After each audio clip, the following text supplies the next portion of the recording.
Voltamos, senhoras e senhores. Me desculpem pelo transtorno. Pode Zé 45 com Lela Monteiro, começando de novo aqui. Lela, obrigado pela participação, pelo seu tempo. Agora duplamente, né? Que a gente teve a falha no áudio ali. Tá tudo certo, Zé. A vida é isso. A vida é um recomeçar. Eu estava falando aqui que a gente começou o assunto de uma maneira muito rápida, muito quente, assim. Sim, Que foi rapidamente para uma coisa mais profunda, que a gente passou pela hipnose, né, sobre as aplicações no trauma, sim, e a gente estava chegando no gaslight, e aí estava falando sobre como o gaslighting subiu na pandemia, né? sim.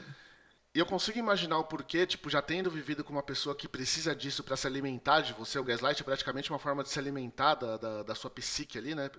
Pelo menos eu, como tendo vivido Sim, isso, é uma descrição que eu tenho do assunto. sim. Quando você vai para uma pandemia onde você tá os dois vivendo junto ali, tipo, num período muito maior do que qualquer humano a gente poderia imaginar, né? Que conviver quase não, conviveu 24/7 ali, né?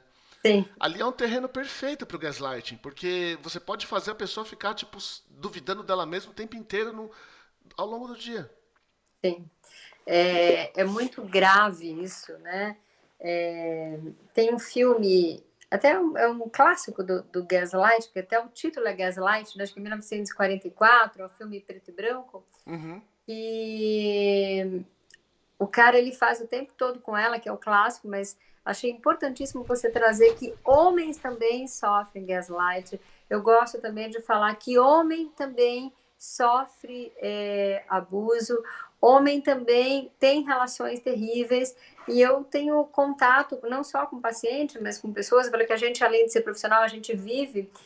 Eu tenho visto homens sensacionais sendo excelentes pais, excelente pai, e com mãe totalmente ausente. É muito comum a gente trazer essa mãe que a mãe é maravilhosa, a uhum. mulher é que sofre o abuso, a mulher que sofre o gaslight, mas é importante trazer que homens também sofrem.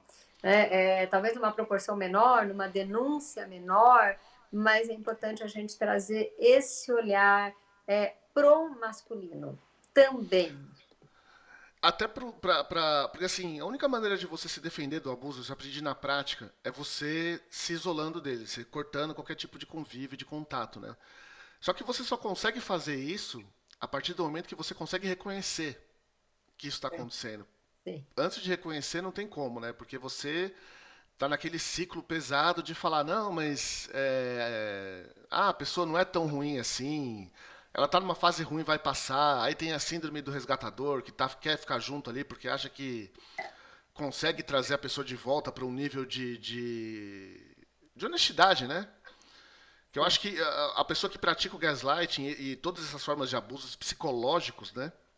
Sim. Eu acho que em termos de números de abuso físico, os homens ganham um tipo de braçada e isso não tem comparação. Mas o abuso psicológico é muito subnotificado, né? Muito, muito subnotificado, porque a pessoa ela fica envergonhada, né? Sim, sim. E aí a gente pode trazer desde uma relação de pessoas jovens ou numa maturidade, mas a gente pode ver isso também na terceira idade. Eu tenho me preocupado muito com os casos de depressão nos idosos, vamos dizer assim. Eu detesto esse tema melhor idade, porque eu não acho que é melhor idade. Isso acho que é Uhum. uma enganação. Vamos dizer, dos idosos, sim. E o como que existe isso bastante, muitas vezes até de filhos, de cuidadores, de casas de repousos. Então, é um tema amplo, né? Que não Uhum. é só entre homem e mulher, eu acho que pode ser, às vezes, entre pais e filhos. É muito conhecido entre homem e mulher. Então, marido e mulher, namorados, vamos colocar na faixa dos 20 aos 55. Mas eu posso dizer com tranquilidade que em todas as faixas etárias existe sim o abuso psicológico e o abuso psicológico perverso. Sim, sim. Cara, conviver sobre isso é uma coisa terrível, assim. Você já chegou a atender muitos pacientes que passaram Uhum. por isso? Eu já atendi, tem muita gente que não consegue nomear, vem como uma relação tóxica, uma relação nociva, e só percebe muito tempo depois que saiu. E muitas vezes não sai nem por conta disso. Às vezes a pessoa, ela nem ela que escolheu sair, a relação que acabou. Uhum. Às vezes E quando há o descarte, né? exatamente, você colocou a palavra terrível, é isso, é um descarte. Aí a pessoa se sente, ela sofreu esse abuso, mas ela se sente ainda responsável por aquele abuso. Foi exatamente o que aconteceu comigo.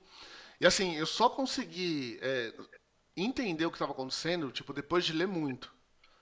E no caso, assim, eu li muita coisa em inglês, assim, porque em português, isso tipo, foi mais ou menos ali por 17, 18. Em português, na época, não tinha tanto material escrito, assim, tipo, ou seja, tinha a sorte e o privilégio de conseguir ler em inglês, né, de ter o domínio da língua. Porque em português é justamente isso que você disse, as pessoas conseguem falar sobre isso, mas ainda não tem um material mais técnico, né? Tipo, de medicina mesmo, para explicar, tipo, o que cada coisinha é, o que, que o gaslighting faz, o que, que é o descarte, o que, que são as palavras-chave ali para você conseguir entender as etapas de um relacionamento abusivo, né? Sim, a gente caminha muito lentamente no Brasil com isso. A pesquisa no Brasil, as publicações ainda são muito caras, né? Uma publicação em uma revista internacional custa muito. Então, o que acontece, infelizmente, o que a gente tem que recorrer à língua inglesa, né? A gente olhar em inglês tem muita coisa, mas em português tem muito pouco, quase É, nada. eu percebi que nesses 3 anos já apareceram, estão aparecendo mais coisas, assim, tipo, eu Uhum, digo quando eu falo de informação, né?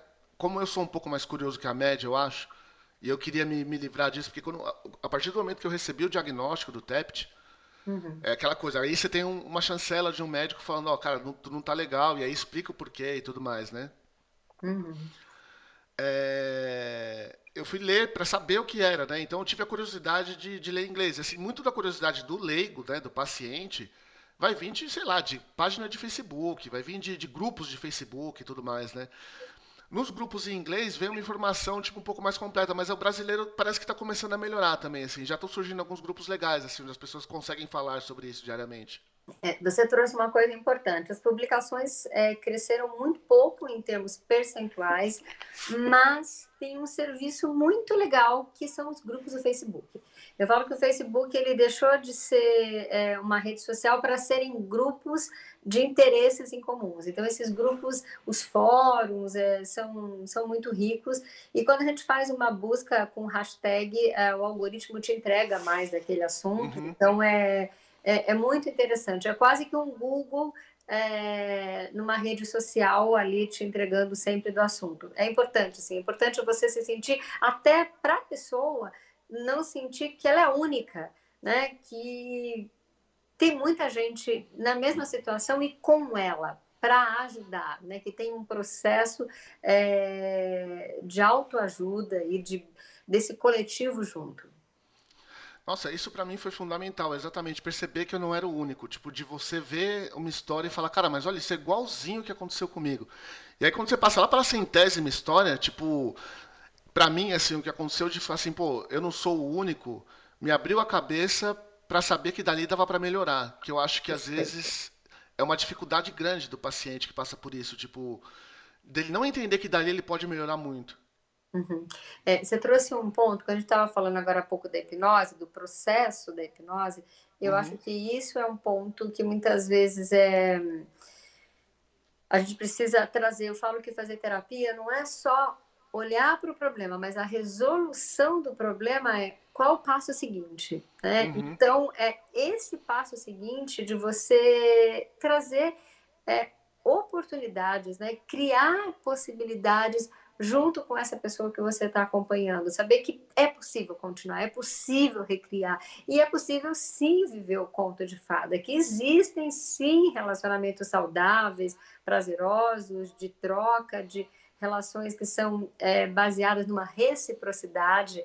Né? Existem coisas, muitas coisas do bem aí.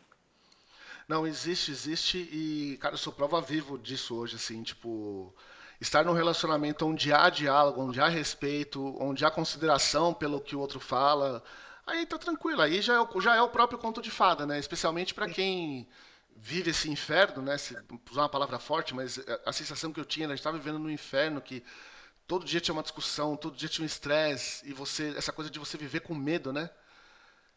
Quando você, tipo, não vive mais com medo, você já tá no conto de fada, já tá excelente. Você trouxe uma palavra que é uma palavra que eu escuto do dia a dia. E eu acho que não passa um dia sem ouvir a palavra, as pessoas com que eu atendo falar medo, medo, Uhum. medo. E eu costumo falar, o que, que tem por trás desse medo? Vamos trocar essa palavra? Né? Vamos lá. E quando a pessoa vem com esse medo, ela traz esse medo de repetidas formas, com várias roupagens, mas eu falo quando a gente troca esse medo por outras palavras, né? Quando a gente consegue destrinchar isso, deixar isso que parece gigante, com é, uma palavra menor, mais próxima, que você quase que toca a palavra, poxa, não existe mais o medo. Então, assim, tipo, medo de barata. E aí a gente volta a falar da hipnose. Uhum. Mas o que, que tem por medo da barata? Muitas vezes não é o medo da barata, é o nojo da barata. Então, Sim, sim. nojo é diferente de medo. Nossa, a barata vai encostar em mim, eu vou morrer. Não, não vai morrer, porque a barata é muito pequena. É quase que assim, vamos imaginar, e a gente faz isso lindamente na hipnose.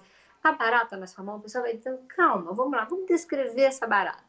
E eu posso dizer que eu já vi pessoas falarem, poxa, nossa, barata é um bicho tão inofensivo, tão bonito, por que querem matar as baratas? Então, assim, um exemplo que as mulheres muito se identificam com isso. Quando a gente consegue falar, a gente consegue mudar qualquer medo e qualquer fobia, quando a gente fala, peraí, fobia de quê? Medo do quê? Vamos lá? Uhum. Você é maior que isso. E isso para os relacionamentos em todos, abuso, o assédio, e eu vejo muito das disfunções sexuais, então assim, do homem especificamente, quando ele fala tem uma disfunção erétil, qual que é a questão dele, o medo de não funcionar.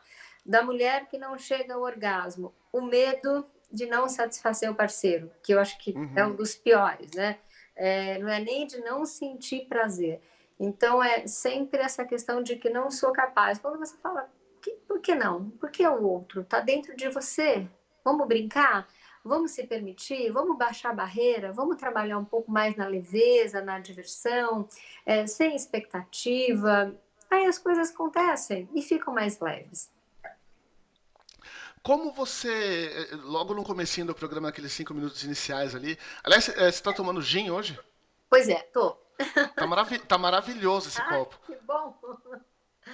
É, Hoje, eu eu, descobri o gin. Eu gosto muito de beber. aham. E o gin é uma bebida que não me faz mal, mas eu gosto de beber cachaça, gosto de beber vinho. E o gin eu bebo como eu estivesse tomando água, então tá bom. Voltando no começo ali, eu tinha te dito em off que eu acho que o trabalho que você faz de YouTube e Instagram ali, um trabalho muito bonito, porque pra mim é uma responsabilidade muito grande você conversar coletivamente sobre sexualidade, cara. Sim. E aí quando você tá conversando com muita gente, sempre as informações que você tem que passar, elas têm que vir um pouco mais pra superfície, pra poder alcançar mais pessoas, pra que elas possam, tipo, dali imergir no que serve pra elas, né? E eu acho uma responsabilidade muito grande, eu acho bem bonita a sua profissão. Que legal. Eu vou te Uma falar, faceta da sua profissão, né? Não é sua profissão como um todo, uma é, faceta. eu vou te falar que eu gosto muito da comunicação. Eu falei para você que eu gostava de gente, mas eu gosto de comunicação. Muitas vezes eu canso, meu canal do YouTube tem mais de 500 vídeos, tem época que eu gravo muito, tem às vezes eu gravo menos, mas eu gosto. Gosto de falar com essa linguagem, como a gente está falando agora, Uhum, descomplicado. Eu acho que a gente tem que atingir as pessoas não como se estivesse numa sala de aula, mas assim, como se a gente estivesse nesse papo do gênero, num papo de bar, de sim. amigo, de eu te entendo, é, a gente está junto, porque todas as pessoas que eu atendo, eu me coloco junto com elas. Eu acho que por isso que funciona tanto, assim. Então, eu me falo, olha, eu só vou soltar, e eu uso muito assim, eu só vou soltar da sua mão quando a gente resolver tudo isso. Então, a gente tem Uhum. um horário das sessões, os dias programados, mas eu estou sempre muito disponível. Meu WhatsApp está sempre à disposição. Eu divulgo amplamente meu WhatsApp, não tenho medo, assim, é, eu me coloco mesmo nesse lugar de estamos juntos. Quando você falou dessa responsabilidade de falar, eu acho que eu entro num espaço de que se eu escolhi isso, eu tenho que estar inteira nisso. E de fato é isso, acho que o que rola com essas redes sociais, eu acho que dá trabalho, mas também é um super prazer quando a gente recebe uma mensagem, uma pessoa fala, poxa, depois da nossa sessão, minha vida voltou a funcionar, né? Não só sexualmente, porque posso te falar com muita tranquilidade, Zé, quando a gente resolve uma questão sexual da pessoa, a gente resolve a questão do chakra básico, que é Uhum. dinheiro, que é depressão.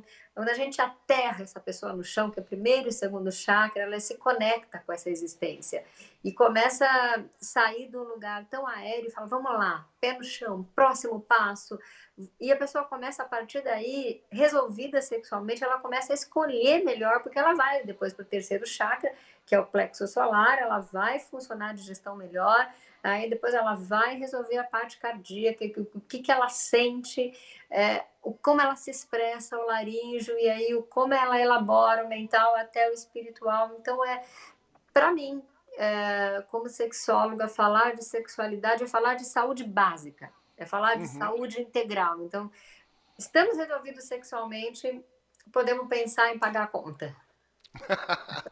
Cara, que maravilhoso isso, assim. Eu sempre tive essa ideia porque eu gosto de estudar sobre chakra, não só sobre chakra, né, mas o ocultismo todo como um todo. Você fala de chakra, eu já vejo a árvore da vida na cabeça da Kabbalah, aí já são mais esferas que você se conecta ali a outras dimensões, mas basicamente o chakra raiz, sim, é o que está ali conectado à sexualidade para a conta. E essa resolve ali a parte sexual que as contas se pagam, né?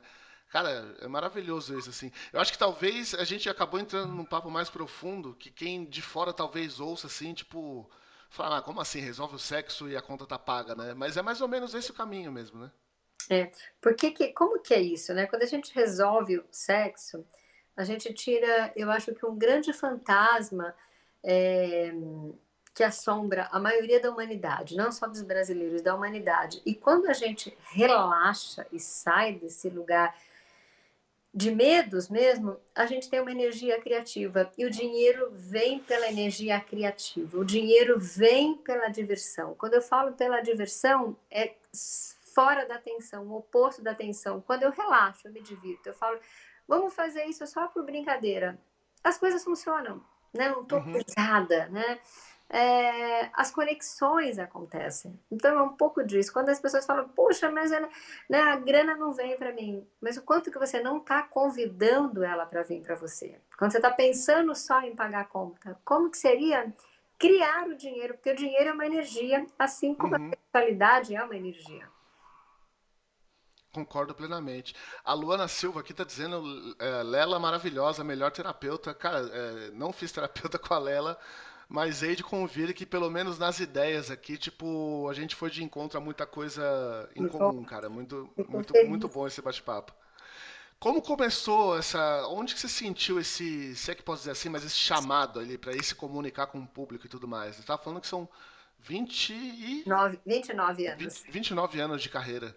Eu Como é que tenho, foi sentir esse chamado? Porque você também tem programa em rádio, né? Tipo, sim, é uma forma de comunicação muito ampla que você tem com a população. muito bom.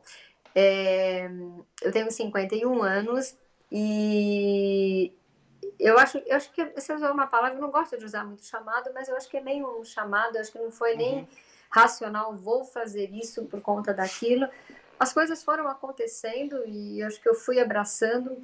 Primeiro ponto, eu acho que eu não tinha preconceito nenhum, porque todo mundo fala, hoje é muito glamouroso, mas a sexologia, falar que é sexólogo, sempre, as pessoas tiveram um grande preconceito, que parece que assim, o sexólogo é bom de sexo, e não é nada disso. Na verdade, a uhum. gente vai para a academia para estudar a sexualidade humana, a gente vai estudar muito mais as mazelas humanas do que ter um bom Praticar, né? desempenho na cama, exatamente.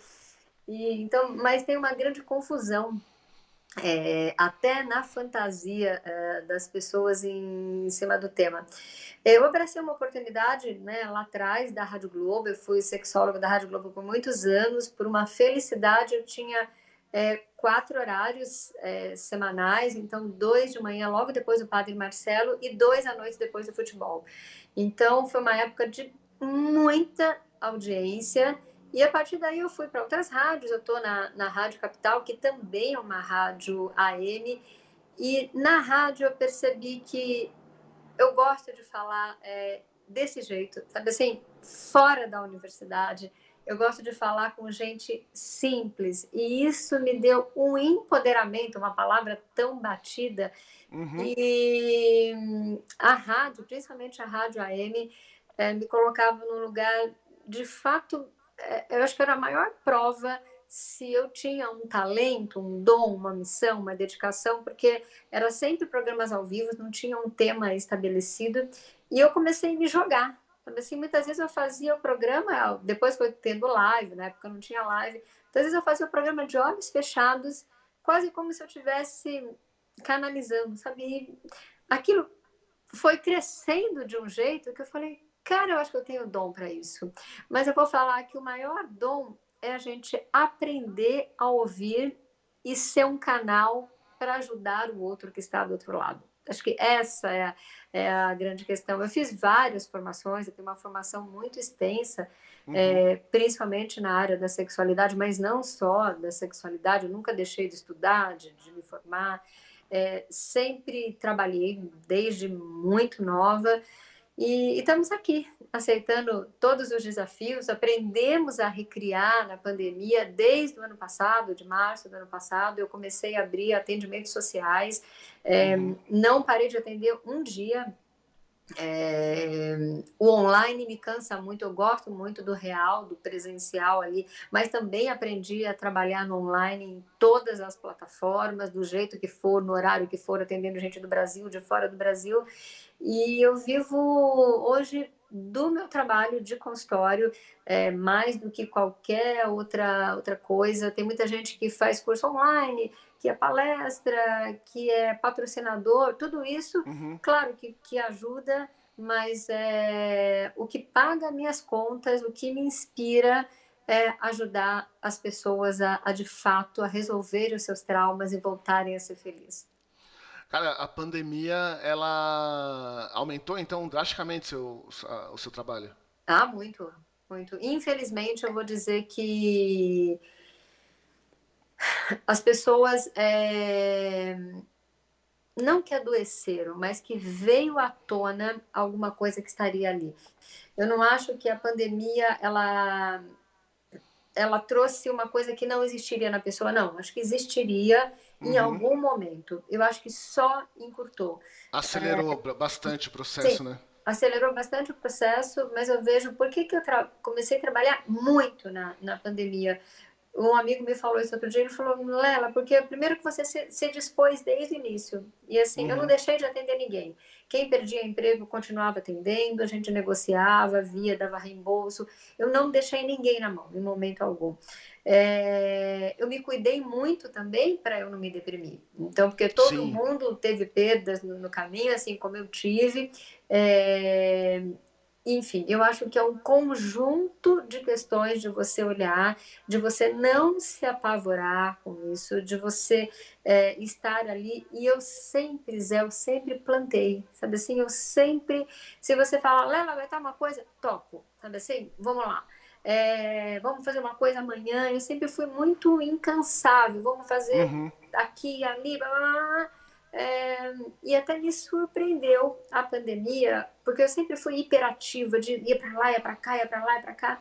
Na pandemia, eu ia em 3, 4 eventos, fazia um monte de palestras, e aí eu falei, gente, eu acho que eu vou ficar doente, eu achei, porque de repente parou de ir em tudo, e eu adorei ficar em casa, de uma forma que até a mim, né, como assim você gostou? É, porque eu acho que eu estava tanto com as pessoas, assim como a gente está aqui agora, Uhum. no início da pandemia, eu fiz, assim, durante 70 dias, um ano atrás, 70 lives, quase que todos os dias. Foi assim, um amigo me chamou, você pode? O outro lá. eu só fiquei atendendo as pessoas, sabe assim? Aí meu marido falou, você está dando audiência só para as pessoas? Mas as pessoas precisam. E as coisas foram indo. E eu vou falar que eu fico muito feliz, claro que é muito cansativo tudo isso, mas eu fico muito feliz em poder ajudar, de verdade, sabe? Poder falar, poxa, a gente pode aliviar, a gente pode falar num momento tão difícil de que a sexualidade pode te ajudar, né? De você sair do relacionamento abusivo, de você reaprender a conviver com seus filhos, que é possível sim ter a separação na pandemia e você ficar bem, enfim, que dá para recriar tudo, desde que você tenha coragem, desde que você peça ajuda. É o momento, sim, de pedir ajuda e é o momento da gente ser solidário. Pô, demais, né? Eu não lembro agora quem que foi. O Contado Caligares, que faleceu recentemente. Sim, E aí fizeram, né, uma reportagem muito grande sobre ele e tem uma frase que ele fala que ele esperava que na pandemia as pessoas fossem aprender mais rápido essa questão da solidariedade, né? Tipo, e essa coisa de você tanto pedir quanto ajudar, né? Tipo, sim. fazer essa coisa ao mesmo tempo, na verdade, né? Você pede ajuda aqui de um lado, ao mesmo tempo você está ajudando do outro também, e as coisas vão se encaixando. Mas aparentemente essa coisa não conseguiu chegar no coletivo como um sonho assim de uma coisa melhor, né? Você ainda acha que a gente vai essa coisa do coletivo ela vai ficar mais forte?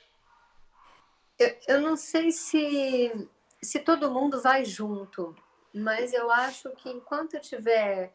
Eu gosto muito daquela figura, sabe, do incêndio. Se uma Uhum. andorinha ainda estiver ali, se um passarinho ainda estiver soltando uma gotinha ou levando um galinho, talvez a gente não apaga esse incêndio, mas a gente tem uma esperança. O que não, a gente não pode perder essa esperança. Talvez esse coletivo não seja o mundo que a gente idealize, mas talvez essa dimensão que a gente viva seja esse caos o tempo inteiro. E talvez o grande segredo seja a gente estar no caos, mas sem entrar nele, sem se abalar com ele, de falar, ok, tá essa loucura toda, tudo bem, vai ter Uhum. os 10 segundos depois, vai ter mais um suspiro. E eu posso te falar, Zé, que eu escuto história triste, muitas vezes eu convivo com histórias muito próximas tristes. Claro que eu também tive crise de várias esferas pessoalmente no meio da pandemia, mas uma das coisas que eu acho que eu aprendi que a gente consegue superar, sabe assim, que a gente consegue ir além.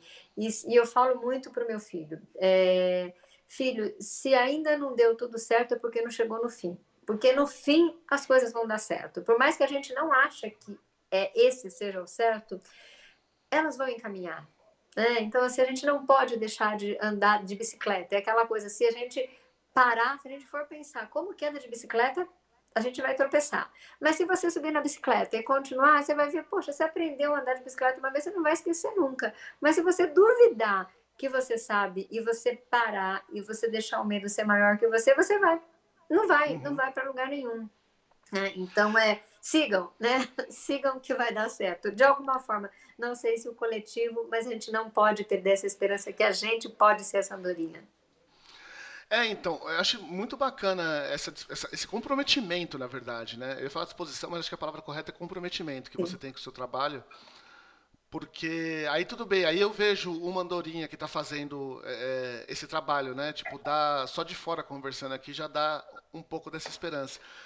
Mas a questão da saúde mental, eu acho que uma das coisas mais complicadas que o brasileiro enfrenta quando a gente fala de saúde mental é a falta de dinheiro. Porque assim, você pega uma pessoa que chegou no auge do trauma, né? Como foi o meu caso. Sim. Para ela conseguir ir buscar uma terapia, ela não. E assim, quando eu falo terapia, tem a questão da qualidade do terapeuta também, porque como qualquer profissão, Uhum. existe uma gama ampla de pessoas e de opções, né? E tipo, algumas são melhores, outras são piores e tal. E Sim. naturalmente o mercado seleciona essas pessoas que são melhores e elas vão chegar num patamar de uma hora de trabalho ali que ela vai ser inacessível para algumas pessoas que de fato precisam desse trabalho, assim. Então, tipo, quando a gente vê um profissional que se dispõe a atender fora da sua faixa salarial para conseguir ajudar essas pessoas, aí eu vejo um pouco dessa coisa da andorinha, assim, porque eu acho que é um dos problemas mais graves que o brasileiro tem hoje para lidar com saúde mental. Você falou tudo, e é isso.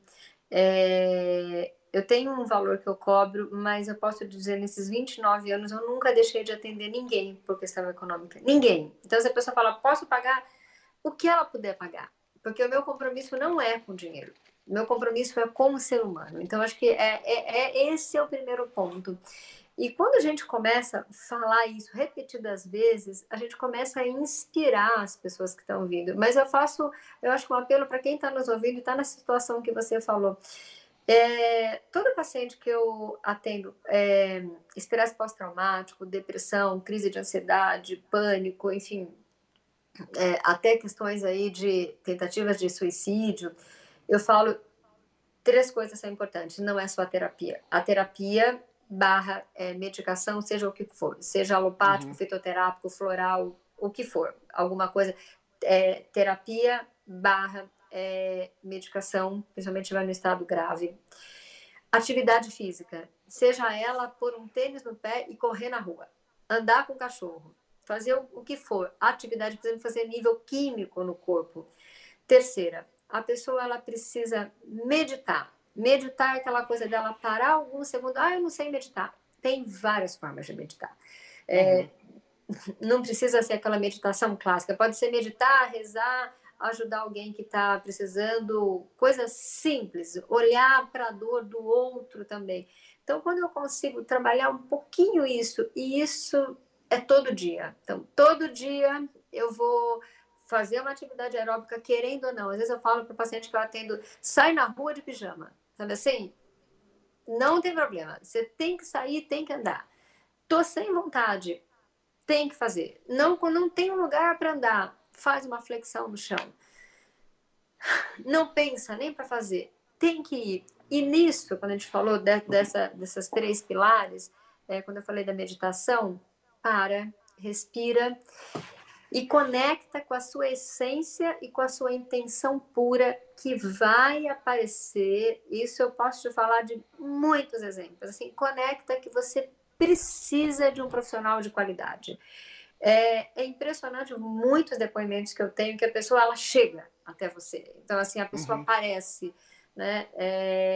Então, o que você trouxe de achar profissionais são caros, são, mas tem muita gente, assim como eu, que está. Vamos lá, a gente vai atender você e a gente tem uma rede de contato, vamos trazer, o que às vezes, infelizmente, Zé, nem sempre essa pessoa ela tem porque a trabalhar a terapia ainda tem um preconceito, né? Então, vou Uhum. falar o quê para o terapeuta, né? Não sou louco, ou para que terapia? Tem uma dificuldade da pessoa chegar na terapia, tem uma demora para os médicos, ou enfim, não precisa ser só médico, para indicar uma terapia. Então, eu falaria para as pessoas todas que estão nos assistindo, faça terapia. Não precisa ter um trauma, um problema. Façam terapia para se autoconhecer, para serem melhor para você, para terem. Exato. É isso.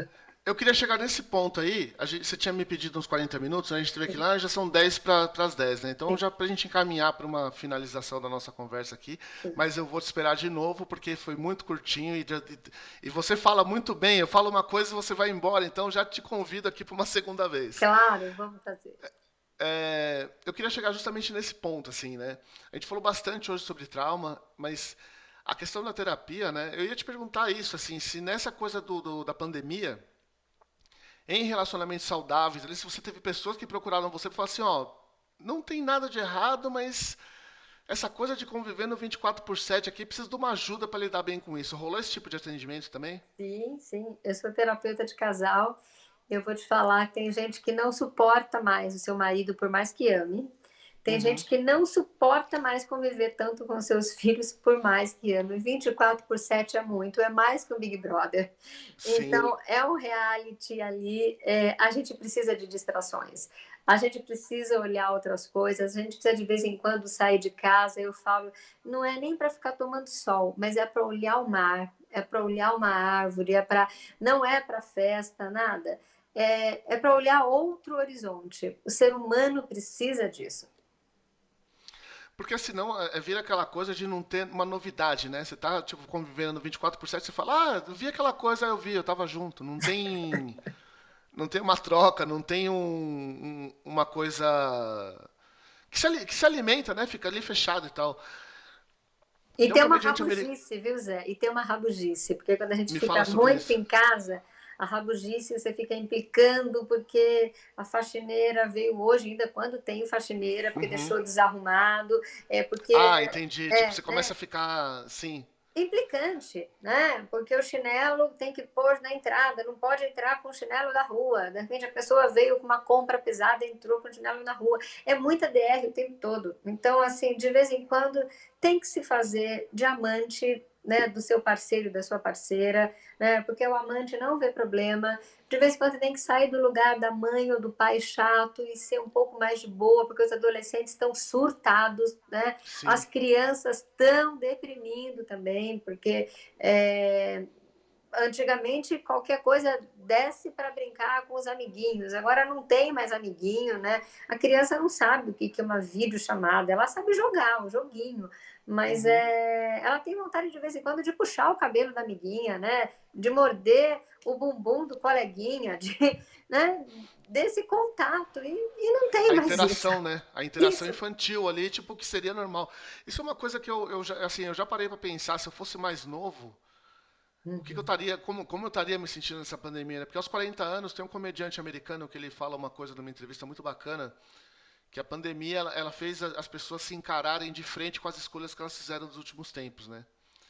E aí ele, como um homem bem-sucedido, ele fala: eu olho para minhas escolhas, eu gosto delas, mas tem pessoas que olham para as escolhas, que foram obrigadas a olhar para essas escolhas, seja de marido, acho que em casos mais graves até você rever, putz, será que eu deveria ter tido filho mesmo, né? Tipo, Sim, e aí quando se olham para essas escolhas, que eu acho que deve ficar difícil, deve vir essas neuras todas, né? Porque, cara, não deve ser fácil. Eu tive a sorte de olhar para minhas escolhas, elas eram recentes, e falar, pô, tá tudo tranquilo, né?